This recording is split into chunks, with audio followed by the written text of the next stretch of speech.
Picture Thanksgiving dinner. The table is full, the food is good, and then your uncle leans over and says it. So, when are you buying a place?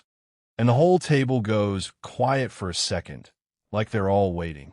You smile, you give some vague answer, and you move on. But that little moment, it sticks with you.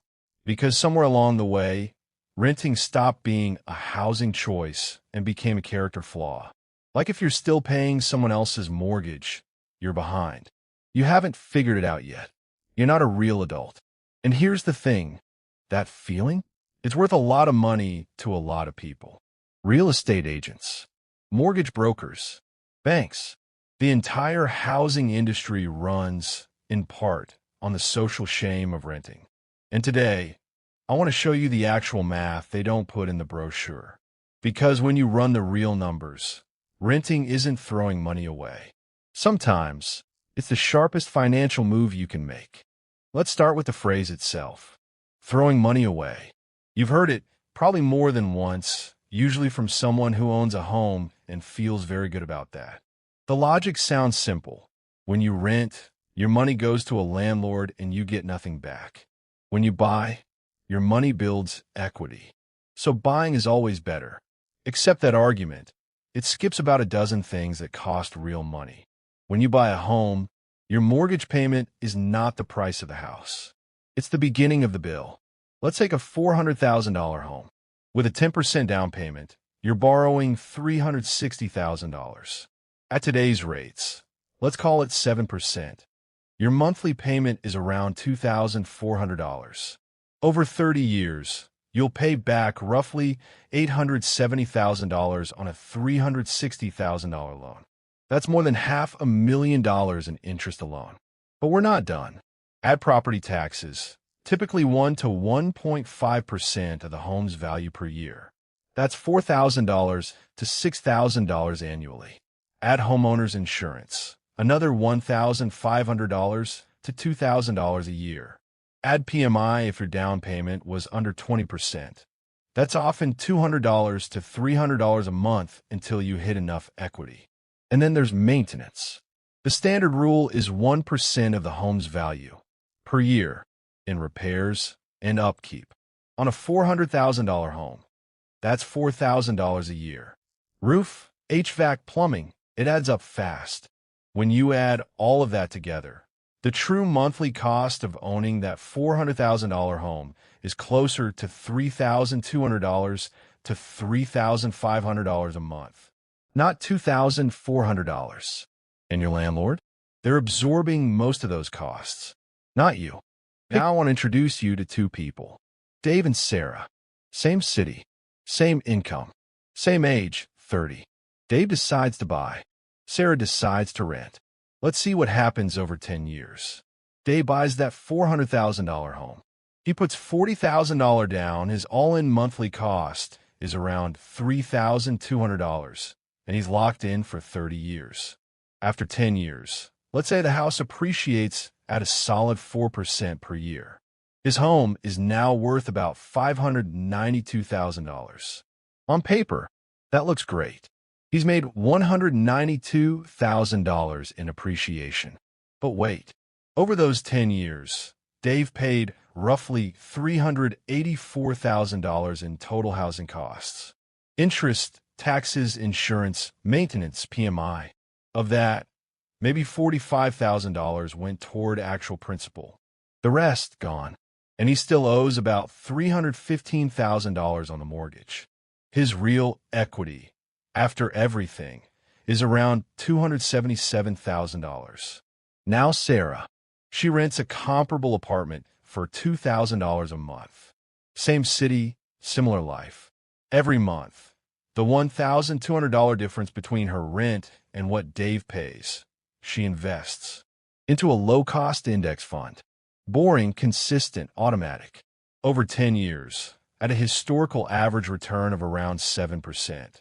That $1,200 a month becomes approximately $207,000. And that's before you factor in that she kept her $40,000 down payment invested from day one, which adds another $78,000 or so in growth. Sarah's investable net worth after 10 years, around $285,000, with zero maintenance calls, zero property tax bills, zero panic when the water heater dies at midnight. Dave and Sarah, same income, same decade, and Sarah is actually ahead. Not by a little, by a real margin. And she never had to argue with a contractor. Here's the blind spot, and this one runs deep. We've been trained to see a home as an asset. But for most of the time you're living in it and paying for it, it behaves more like a liability. It takes money out of your pocket every single month. It ties up your capital. It limits your mobility. And unlike a stock or an index fund, you can't sell 10% of your kitchen when you need liquidity. The real asset isn't the home. It's the equity. And equity builds slowly, painfully slowly in the early years because of how amortization works. In the first years of a 30-year mortgage, the majority of every payment goes to interest, not principal. You're not building wealth, you're servicing debt. And yet, we call it the American dream. We built an entire cultural identity around it. And the people who profit most from that identity, banks, realtors, developers, have had decades to make sure it sticks. This is the ownership illusion, confusing a social milestone for a financial strategy, confusing what feels like wealth for what actually builds it. Now, I want to be straight with you here, because this isn't a case against buying a home. There are absolutely situations where buying is the right move. If you plan to stay in one place for at least 7 to 10 years, the math starts to shift in your favor. As you pay down principal and appreciation compounds, ownership becomes genuinely powerful. If you're in a market where rents are high but prices are relatively low, buying can make sense. If stability matters more than flexibility right now, that's a real and valid factor. And if you buy within your means, not at the absolute top of what a bank will approve, homeownership can be a cornerstone of long-term wealth. The problem isn't buying a home. The problem is buying a home because you're ashamed not to, because your uncle asked, because your coworker just bought one, and suddenly you feel like you're behind. That version of buying, driven by social pressure instead of strategy, that's where the real money gets lost. The rule is simple. If renting gives you more flexibility, more investable capital, and more cash flow than buying would, renting is the smarter financial move. Full stop. And if you are renting, do one thing. Take the difference between what you'd pay to own and what you pay to rent and invest it every month, automatically, because the wealth Sarah built wasn't from renting. It was from doing something with the money she saved by renting. That's the whole game.